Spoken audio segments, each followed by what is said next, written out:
Hello, everyone. This is the second podcast for this semester's class on religion and culture down in Mexico. I hope all of you are still enjoying your time down there and getting to do fun stuff as well as learn.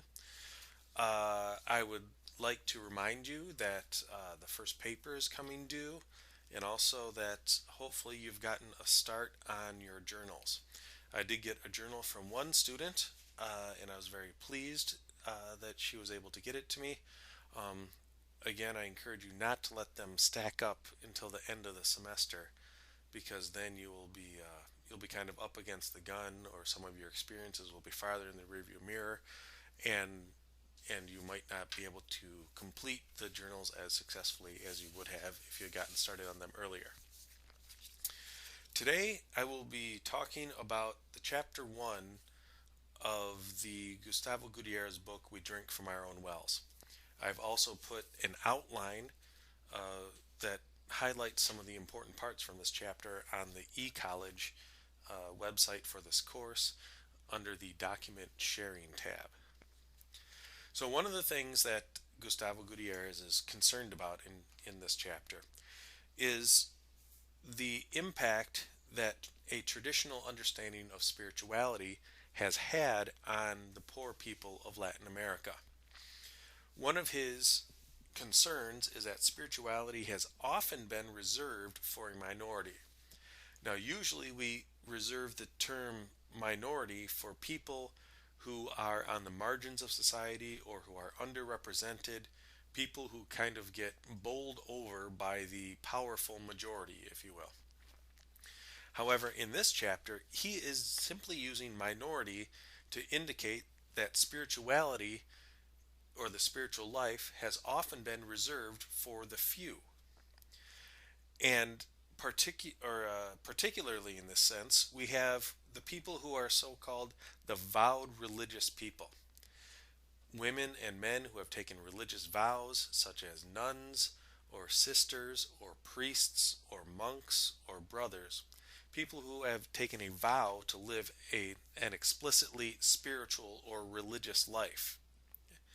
Now, for Gutierrez, there's nothing wrong in particular with vowed religious people who lead an especially spiritual life. The problem is that the implications of understanding spirituality in terms of more. Because if someone can lead a more spiritual life, the implication is that other people can live less of a spiritual life. So it opens up the potential for a hierarchy of spirituality. So at the top, we have the vowed religious people, and then we have a little less spiritual people, little less, and little less.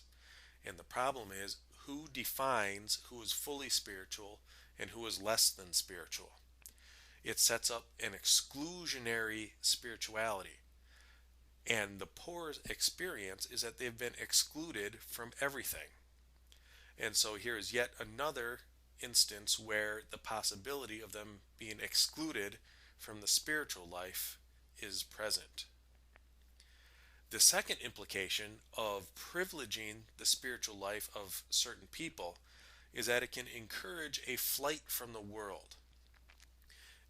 In the Western world, we have a notion of a dualistic universe, that the ways of the world are set in contrast to the ways of the heavens or the ways of the Spirit. And so in the Gospels, we find Jesus telling people to store up treasures in heaven, not on earth. And the notion that the poor will get their reward in heaven so they don't need to worry about their earthly life. And so if we are focused on our spiritual lives or our prayer lives, then we don't have to worry about our physical condition anymore. It simply does not matter.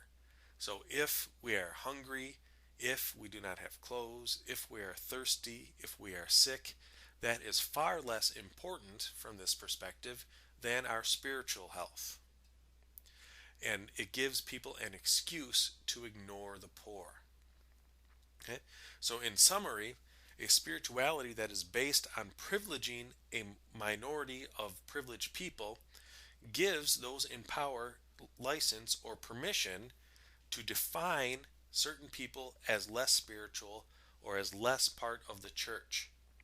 And it also gives them license, even encourages them, to neglect the physical well being of poor persons. Now, the second aspect of traditional spirituality that Gutierrez is concerned is that it has tended to be very individualistic, where people concentrate on their own spirituality or their own prayer life rather than the prayer lives or lives in general of other people. So people focus on a personal relationship with God, and they try to separate the love of God from love of neighbor, which liberation theology rejects.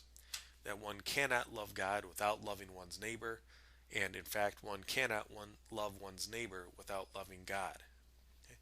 And so the Puebla Conference, which was a conference of Latin American bishops in the town of Puebla, came up with the term spirituality of evasion, that people can evade or avoid or escape from the concrete problems of poor people's everyday lives by saying, well, right now I'm working on my relationship with God rather than my relationship with people.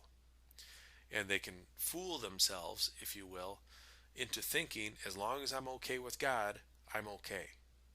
But for liberation theologians such as Gutierrez, you cannot be okay with God unless you are okay with your neighbors, especially the poor.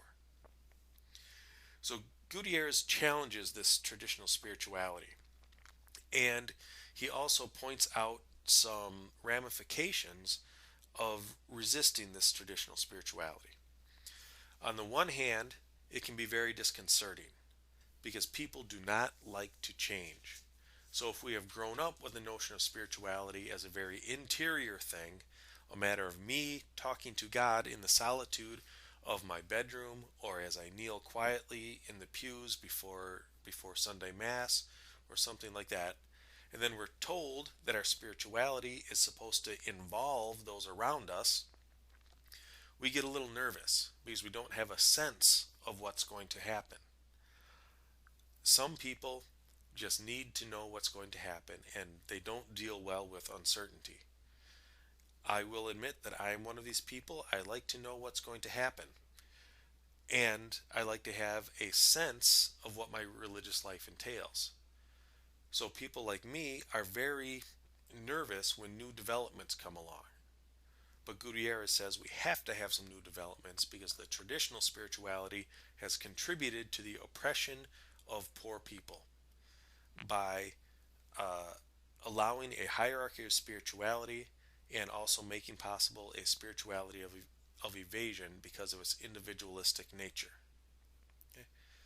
Secondly, a new spirituality that involves or is directed at one's neighbor can often result in a split in personal experience. Because although this new spirituality is supposed to be directed towards one's neighbor, too often we live a life that is separate from our neighbor, where we only interact with them in a very perfunctory way.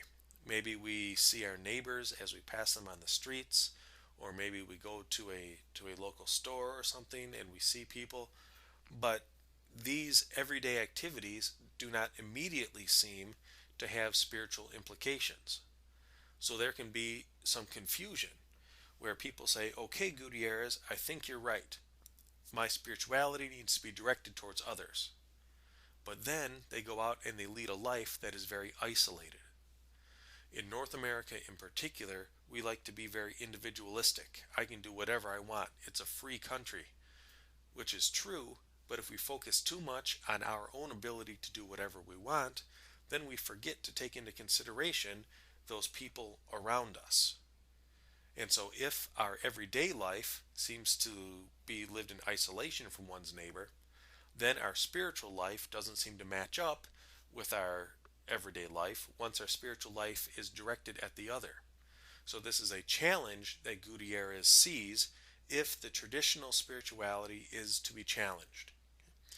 And so he concludes his chapter with the implication that the spirituality of liberation requires a great courage because we're really entering uncharted waters here. And the rest of his book will be an effort to spell out what this new spirituality of liberation that is directed at one's neighbor will look like. I thank you for listening to this. I hope that you are keeping up with your reading and your writing. If you have any questions, comments, or concerns, please do not hesitate to contact me through Nick, through email, whatever. So I hope you are enjoying your time, and I will talk to you again in roughly a week through another podcast. Thank you.